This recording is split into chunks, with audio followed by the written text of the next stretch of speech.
आज हम लोग इकोनॉमिक्स देखेंगे। इकोनॉमिक्स के कुछ बेसिक क्वेश्चंस हैं, उनको देखना है कि बेसिक टर्मिनोलॉजी पढ़ेंगे इकोनॉमिक्स में।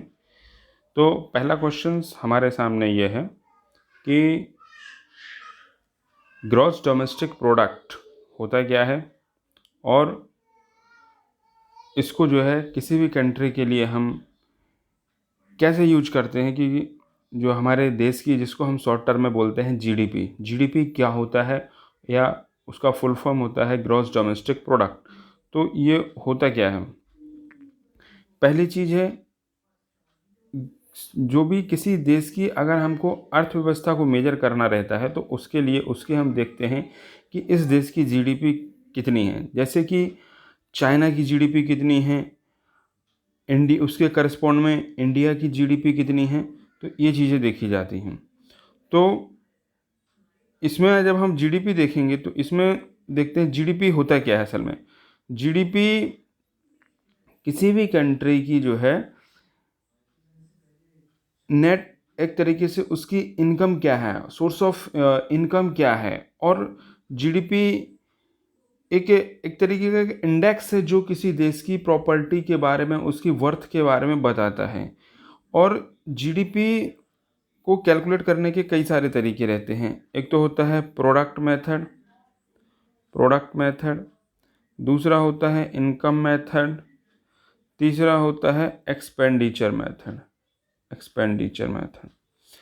जीडीपी ग्रॉस डोमेस्टिक प्रोडक्ट, इसमें होता क्या है कि हम किसी भी वस्तु को अपने देश में बना रहे हैं, कोई भी मैन्युफैक्चरिंग प्रोसेस लगी है, उसका फाइनल आउटपुट कितना है। उस कोई भी सर्विस ले रहे हैं, चाहे वो बैंकिंग सेक्टर की हो, चाहे इंश्योरेंस सेक्टर की हो, उसका जो है फाइनल आउटपुट कितना है, वो चीज़ हम लोग जीडीपी के थ्रू कैलकुलेट करते हैं।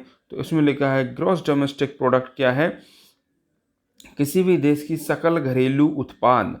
अब इसमें ये बोला गया है कि क्या हम जीडीपी को किसी भी देश के क्या, ये लिखा है GDP of a country can not be taken as an index of the welfare of the people. अर्थात हम अगर किसी देश के जीडीपी जितना ज़्यादा होगा, क्या उस देश के लोग जो है उतने ज़्यादा प्रॉस्परस होंगे, उतने ज़्यादा धनवान लोग होंगे।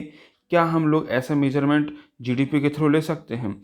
तब जब हम देखते हैं कि जीडीपी है क्या, जीडीपी वास्तव में एक किसी भी देश के अंदर बनी हुई वस्तुओं का फाइनल आउटपुट, फाइनल उत्पाद का मूल्य होता है। किसी भी देश कोई भी जो सर्विस दे रहा है उसका जो है फाइनल आउटपुट होता है। तो ये चीज़ हमारी जीडीपी होती है। तो क्या, जैसे अब मान के चलिए हमारा इंडिया है या चाइना है, तो हमने ये देखा है कि हमारे देश की जो प्रॉपर्टी है, जो 1% प्रॉपर्टी पे हक जो है पूरे देश की, जो 51% प्रॉपर्टी उस पर केवल 1% पीपल्स का कब्जा होता है। चाहे अडानी फैमिली हो, चाहे अंबानी फैमिली हो, चाहे टाटा फैमिली हो। तो इनका जब इतना कब्जा है तो बाकी पब्लिक कहाँ जाएगी, जो 99% पब्लिक है। तो एक्चुअल में इस केस में से हम अपने देश में देखें तो हमारे देश की क्या है, जीडीपी तो बढ़ रही है, पर वो जीडीपी का पैसा इक्वली डिस्ट्रीब्यूट नहीं है, इक्वली सभी में डिस्ट्रीब्यूट नहीं है। तो इस बात से ये अर्थ निकलता है कि जीडीपी जो है एक किसी देश के निवासियों की या वहाँ के जो नागरिकों की वेलफेयर का एक इंडेक्स नहीं लिया जा सकता। जीडीपी से ये देश की तो आर्थिक संपन्नता के बारे में बताया जा सकता है, पर वहाँ की जो है हम कहें कि ये पर पीपल की जो वेल्थीनेस, ह्यूमन डेवलपमेंट इंडेक्स या उसकी जो प्रॉस्पेरिटी के बारे में कंक्लूजन देता है, तो ऐसा नहीं है। ठीक है जी। अब नेक्स्ट हम इसके बाद देखते हैं क्या है, जीडीपी कैलकुलेट कैसे करते हैं। जीडीपी कैलकुलेट कैसे करते हैं, इसमें इन्होंने ये लिखा है कि डोमेस्टिक प्रोडक्ट जो है किसी भी चीज़ के कैलकुलेशन के लिए इन्होंने 3 मेथड लिए थे। और product method, value added method, और एक्सपेंडिचर मेथड, और इनकम मेथड। तो अब इसमें इन्होंने ये बताया है क्या, कि various limitation of the GDP, हम किसी भी जीडीपी से किसी देश के नागरिकों का वेलफेयर इंडेक्स क्यों नहीं ले सकते हैं, क्यों नहीं ले सकते हैं, उसके पीछे इन्हें रीज़न बताया है कि GDP as a whole calculate की जाती है, पूरे देश की जाती है, ना कि नागरिकों की इंडिविजुअल की जाती है। प्रोडक्शन मेथड जो है एज अ होल लिया जाता है और इसमें पॉल्यूशन कितना होता है, पॉल्यूशन को मेजर नहीं किया जाता है। एनवायरनमेंट नॉर्म्स क्या एनवायरनमेंट का कितना नुकसान हो रहा है, भाई अगर कहीं पे भी कोई भी फैक्ट्री लगी है तो कुछ ना कुछ एनवायरनमेंट को पॉल्यूशन हो रहा है। लेकिन अगर वो लेकिन जीडीपी में क्या होता है, हम फाइनल आउटपुट देखते हैं। फाइनल आउटपुट मीन्स उससे हमारी अर्थव्यवस्था कितनी मजबूत हो रही है, या उससे हमारी जो है फाइनल प्रोडक्शन कितना हो रहा है, ये हमारे देश के money value, currency, foreign currency कितनी बढ़ रही है, ना कि हम उसमें ये देखते हैं कि हमारे देश को पॉल्यूशन कितना हो रहा है, एनवायरमेंटल इफेक्ट नहीं देखते हैं। तो जबकि वहाँ के किसी भी देश के नागरिकों के लिए environment is the first thing, कि जिससे कि वहाँ के जो है लोगों का खुश रह रहे हैं कि नहीं रह रहे हैं, उसमें एनवायरनमेंट का बहुत बड़ा रोल होता है। ठीक है। अब मतलब इसमें यही, ये चौथी लाइन में कहने का यही मतलब है कि जो है जीडीपी कैलकुलेट करते समय हमको जो है एनवायरनमेंट मेथड, मतलब एनवायरनमेंट का कितना नुकसान हुआ है वो चीज़ नहीं देखी जाती है। फिर इसके बाद होता है क्या, इसमें जो है नागरिकों की सिक्योरिटी, लॉ एंड ऑर्डर। देखिए किसी भी देश का ज़रूरी नहीं है अगर कि वहाँ पे प्रॉस्पेरिटी है, बहुत ज़्यादा पैसा बन रहा है, बहुत ज़्यादा इंडस्ट्री हैं, तो वहाँ पे लॉ एंड ऑर्डर भी बढ़िया हो, इट इज़ नॉट नेसेसरी। तो इसमें ये देखा गया है कि लॉ एंड ऑर्डर नेसेसरी नहीं है, कि जो है ये जो है लॉ एंड ऑर्डर बढ़िया तरीके से वहाँ पे चल रहा हो। ठीक है जी। इसके बाद हमको ये देखना है कि नेचुरल रिसोर्सेस कितना इम्बैलेंस हो जा रहे हैं, वो चीज़ इसमें कैलकुलेशन नहीं हो रही है। तो फाइनल हम इस क्वेश्चंस को समराइज करते हुए लिख सकते हैं, क्या किसी देश का सकल घरेलू उत्पाद उस देश के नागरिकों के लिए, वहाँ का प्रॉस्पेरिटी का, वहाँ की नागरिकों की खुशहाली के लिए एक सूचक लिया जा सकता है, एज ए इंडेक्स की तरह प्रयोग किया जा सकता है। तो हमने इसमें ये पढ़ा है कि जीडीपी जो है हम किसी देश की एक होल कैलकुलेट करते हैं। जीडीपी कैलकुलेशन के लिए उसका हम किसी देश का फाइनल प्रोडक्ट देखते हैं, फाइनल सर्विस देखते हैं, ना कि हम बीच में जो है ये देखते हैं कि बीच के इंटरमीडिएटरी प्रोडक्ट क्या हैं, उसको उस प्रोडक्ट को जनरेट करने में कितना एनवायरनमेंट लॉस हुआ है, उस चीज़ को बनाने में कई लॉ एंड ऑर्डर मेंटेन हुआ है कि नहीं हुआ है। तो इस बात से फाइनल कंक्लूजन ये लिया जा सकता है कि किसी भी देश की जीडीपी के कैलकुलेशन के लिए हम जितने ये नहीं कह सकते हैं कि किसी देश का जीडीपी जितना अच्छा होगा तो उस देश की प्रॉस्पेरिटी, वहाँ के नागरिक उतने ज़्यादा खुश होंगे। इसके बाद हम अब नेक्स्ट क्वेश्चन ये है, इसमें बोला है कि discuss the physical responsibility budget management act. ये physical responsibility budget management act क्या होता है और इसने अभी तक क्या क्या प्राप्त किया है। तो physical responsibility budget management act क्या है, हमारे देश की पार्लियामेंट में, देश की संसद में सन 2002 में जो है लिया गया था, 2002 में पारित किया गया था। क्यों पारित किया गया था? क्योंकि हमने देखा कि सन 91 से पहले हमारे देश की जो इकोनॉमी है वो क्लोज थी। तो हमारे देश के जो है उतना ज़्यादा बाहर से ट्रेडिंग होती नहीं थी, लाइसेंस राज था, कोटा सिस्टम राज था। लेकिन जब हमारे देश के जो है जो फॉरेक्स रिजर्व है, फॉरेन रिजर्व है, जब वो बहुत कम बचा तो उसमें कहा है कि भैया अब तो नहीं चल सकता है, अब तो हमको अपने देश की जो है इकोनॉमी को खोलना पड़ेगा। तो उसमें जो है एक नरसिम्हा राव जो है उस समय प्रधानमंत्री जी थे, तो उस समय क्या किया गया है, एलपीजी लिया गया था, लिबरलाइजेशन, प्राइवेटाइजेशन, ग्लोबलाइजेशन, उदारीकरण, निजीकरण और वैश्वीकरण। इसमें क्या किया गया था कि हम लाइसेंस राज को, कोटा सिस्टम को ख़त्म किया गया था। अगर आपको कहीं पर भी इंडस्ट्री डालनी है तो आप इजीली उसमें डाल सकते हैं, आपको इतने ज़्यादा लाइसेंस नहीं लेने पड़ेंगे। इंस्पेक्टर राज ख़त्म किया गया था। उसी के तहत जब हमारे देश का जो है फिजिकल घाटा, राजकोषीय घाटा बहुत बढ़ गया था, तो तो उस राजकोषीय घाटे को मेंटेन करने के लिए इन्होंने क्या किया, एक एक्ट संविधान में संशोधन किया था। उस एक्ट को इन्होंने बोला है physical responsibility budget management act. तो अब उस बजट मैनेजमेंट एक्ट से हमारे देश में क्या क्या प्रभाव पड़ा है, हमको वो चीज़ समझनी है। क्या पढ़नी है, हमारे देश का स्टॉक एक्सचेंज कितना इम्प्रूव हुआ है, हमारे देश का कितना उससे जो है तो इसमें ये कहा गया है कि FRBM एक्ट में जो है अकेला सेंटर रिस्पॉन्सिबल नहीं होगा, इसके लिए स्टेट को भी साथ देना पड़ेगा। तो जब स्टेट और सेंटर मिलेंगे तो उसमें हम लोग फिजिकल रिस्पॉन्सिबिलिटी किसी भी देश का राजकोषीय घाटे को मैनेज करेंगे। तो इसमें तब की बात अलग है अगर हमारे देश में कोई नेचुरल कैलेमिटी आ गई, कोई जो है पर्यावरण संबंधी आपदा आ गई, तो वो बात है कि उसमें केस अलग है, उस चीज़ को इसमें कंसिडर नहीं किया जाएगा। और इसमें हमारे देश में जो है उन्होंने GDP का 2.7% लेके चलना है राजकोषीय घाटा, इससे ज़्यादा नहीं करना है। तो इन्होंने जो है हमारे देश का सन 2008 में राजकोषीय घाटा 6.2 था, उसको हम लोग जो है 3% तक लाने की कोशिश करेंगे। यही जो है हमारे इसमें लिया गया है, मतलब physical responsibility budget management act में बताया गया है।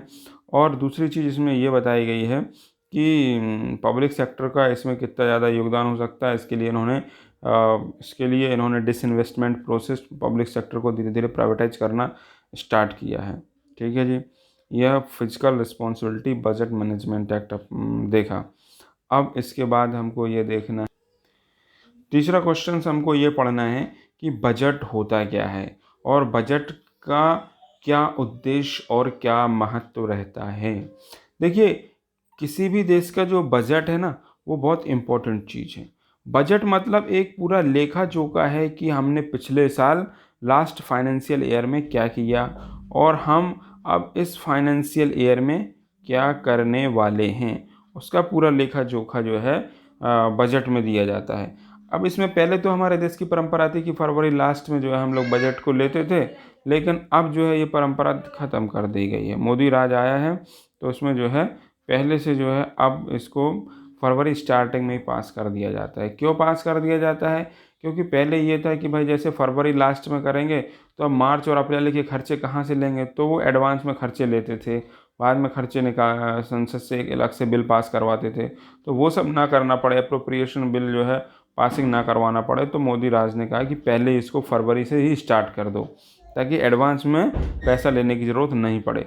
तो हम इस क्वेश्चंस में ये देखेंगे कि जो है हम बजट कैसे पास होता है, बजट का कैसे पास करना रहता है। तो इसमें प्रोसेस ये है कि बजट देखिए कैसे पास करेंगे। सबसे पहले बजट हमने बना लिया, बजट बनाने के बाद उसको क्या करते हैं हम,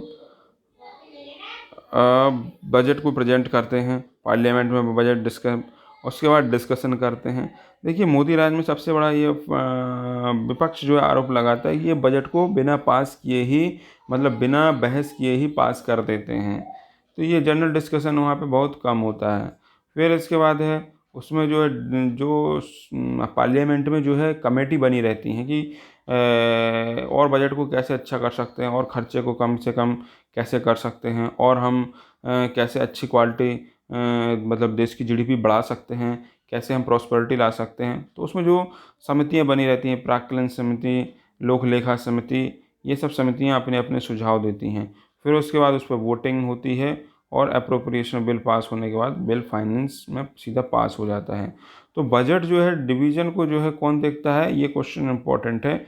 economic affair in the finance ministry, budget division of the department of the economic affair in the finance ministry, ये रिस्पॉन्सिबल होती है। मिनिस्ट्री ऑफ इकोनॉमिक अफेयर मतलब कुल मिला के रिस्पॉन्सिबल है बजट कैसे तैयार करना है, कब पेश करना है, क्या क्या रखना है बजट में, क्या क्या चीज़ नहीं रखना है।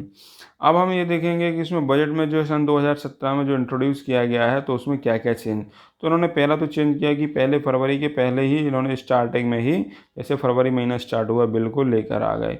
और दूसरी चीज़ इन्होंने ये किया कि रेलवे बजट को जो है सामान्य बजट में मिला लिया। पहले हमारे देश में क्या होता था कि रेलवे बजट एक अलग से पास होता था। उसके पहले एक बहुत महत्वपूर्ण रीज़न था कि पहले रेलवे को बहुत बड़ा इंफ्रास्ट्रक्चर चाहिए रहता था, एक बहुत बड़ी उसको खड़ा करने में बहुत बड़ा इंफ्रास्ट्रक्चर लगता था और देश की बहुत सारी प्रॉपर्टी रेलवे में जाती थी, लेकिन अब वैसा नहीं है। तो मोदी राज ने जो है इस पुरानी परंपरा को ख़त्म करते हुए रेलवे बजट को जो है इस सामान्य बजट में मिला दिया है। और प्लान और नॉन प्लान एक्सपेंडिचर क्या क्या होते हैं, इसको इस चीज़ में ये डिस्कस किया गया। फिर इसके बाद बजट को ऑब्जेक्टिव क्या रहते हैं, इसके सोर्स मतलब ऑब्जेक्टिव ऑफ बजट, हम किसी अपने देश की जो है इकोनॉमिक ग्रोथ कैसे देखेंगे। हाँ, इकोनॉमिक स्टेबिलिटी हमारे देश की बन रही है कि नहीं बन रही है, पब्लिक सेक्टर ग्रोथ कर रहा है कि नहीं कर रहा है और इसको क्या बूस्ट देना चाहिए। रीजनल कोई भी ऐसा नहीं है कि भाई बजट में केरला बहुत ज़्यादा डेवलप हो जाए, तमिलनाडु डेवलप हो जाए और बिहार को हम छोड़ दें, यूपी ज़्यादा पॉपुलेशन वाले स्टेट जो है छूट जाए, ऐसा नहीं है। हमको सारे, चाहे हमारे सेंट्रल के स्टेट हों, चाहे हमारे साउथ के स्टेट हों, चाहे हमारे नॉर्थ ईस्ट स्टेट हों, सबको हमको इक्वली ध्यान रखना है। सबको इक्वल बढ़ने के चांसेस जो है इक्वली प्रोवाइड करने हैं। हाँ, दूसरी चीज़ ये अलग चीज़ है कि भाई बजट हम बना रहे हैं तो जैसे यूपी वगैरह, यूपी बिहार ने क्या किया है, पॉपुलेशन कंट्रोल नहीं किया है, और बाकी जैसे साउथ के स्टेट हैं तो उन्होंने पॉपुलेशन कंट्रोल किया है, तो थोड़ा सा उनको इम्पोर्टेंस दिया जाता है साउथ स्टेट को। पर अगर हम ओवरऑल रीजनल जो है मतभेद देखें, डिफरेंसेस देखें, तो उसमें जो जितना बड़ा ज़्यादा स्टेट होता है उसको थोड़ा ज़्यादा इम्पोर्टेंस और ज़्यादा पैसा दिया जाता है। अब बजट होता क्या है, बजट में क्या है, revenue budget, capital budget. Capital budget में कौन कौन से होते हैं, कैपिटल रिसिप्ट, कैपिटल एक्सपेंडिचर। मतलब कैपिटल बजट में क्या है, उसकी आय क्या है, उसके व्यय क्या हैं। रेवेन्यू बजट में उसका व्यय क्या है और उसकी आय क्या है। रेवेन्यू रिसिप्ट में जो है tax revenue, non tax revenue. Tax revenue में डायरेक्ट टैक्स क्या है, इनडायरेक्ट टैक्स क्या है, ये चीज़ें हम लोग इसमें देखते हैं। देखिए, अब भाई जैसे पैसा देश में बहुत तरीके से आता है। कैसे, हमारे देश के बाहर भी जैसे ओएनजीसी, गेल, सेल, जो पब्लिक सेक्टर है, इनके बाहर मतलब नेपाल का, और जो हमारे पड़ोसी देश हैं उसमें पब्लिक सेक्टर लगाए हुए हैं। तो बाहर से जो फॉरेन करेंसी आती है, या जो हमारे भारतीय नागरिक हैं जो विदेश में रह रहे हैं, वो अपने घर वालों को पैसा भेजते हैं, तो वहाँ से जो है जो पैसा आता है, और हमारे देश का जो टैक्स के थ्रू कलेक्ट जो पैसा होता है, तो टैक्स को तो हमने इसमें ले लिया है रेवेन्यू में। तो इस तरीके से उन्होंने जहाँ जहाँ से भी इनकम होती है उस चीज़ को डिवाइड करते हुए इसके दो पार्ट बनाए, revenue budget and capital budget. Revenue budget and capital budget, revenue receipt, revenue expenditure, capital receipt, capital expenditure, और फिर इसको टैक्स और नॉन टैक्स रेवेन्यू में डिवाइड किया है। ठीक है जी, नेक्स्ट क्वेश्चन अब हम देखते हैं।